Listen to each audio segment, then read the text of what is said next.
ঢাকা মহানগরের একজন নেতা আছে যে নয়ন, ও যে টাকা চাঁদাবাজি করেছে, দুর্নীতি করেছে, এই টাকা দিয়েও একটা বাংলাদেশে গণভোট হওয়া সম্ভব।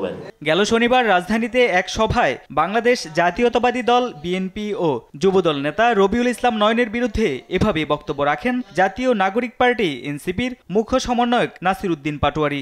এতদিন জমজমের পানি দিয়ে পরিষ্কার করতে চেষ্টা করেছি, এখন ওনাদের মাথাও ক্লিন হয় নাই, বডিও ক্লিন হয় না, কিছু নাই। এই জন্য আমরা মনে হয় এখন ওনাদেরকে বুড়িগঙ্গার পানি দিয়ে একটু পরিষ্কার করতে হবে। দেশের মধ্যে বিশৃঙ্খলা সৃষ্টির জন্য এই ধরনের বক্তব্য দেওয়া হচ্ছে বলে অভিযোগ করেছেন যুবদল নেতা রবিউল ইসলাম নয়ন। কোনো মানুষ বলতে পারবে না যে রবিউল ইসলাম নয়ন চাঁদাবাজি তো অনেক দূরের কথা, কোনো ওয়েতে রবিউল ইসলাম নয়ন কাউকে ফাঁকি দিয়ে 2 পয়সা তার কাছ থেকে মেরে খেয়েছে। আপনি যদি এরকম দেশের মানুষকে ভুল তথ্য দিয়ে বিভ্রান্তি ছড়িয়ে দেশে একটা অস্থিতিশীল পরিবেশ তৈরি করতে চান, দেশের মঙ্গল তাহলে আপনি চান না, এটা আমরা ধরে নেব, বুঝে নেব।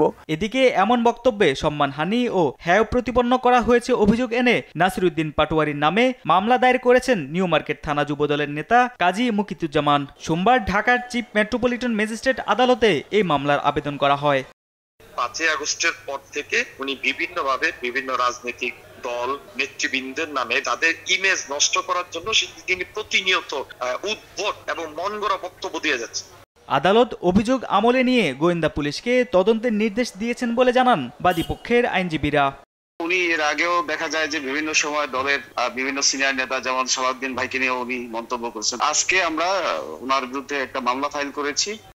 বিজ্ঞ আদালত মামলাটি গ্রহণ করেছেন এবং ডিবিতে তদন্তের জন্য প্রেরণ করেছেন। শুধু এদিনই নয়, নাসির উদ্দিন পাটোয়ারি প্রায় বিএনপি ও এর নেতাদের সম্পর্কে বিভ্রান্তিকর ও বানোয়াট তথ্য প্রচার করছে বলে মামলায় উল্লেখ করা হয়েছে।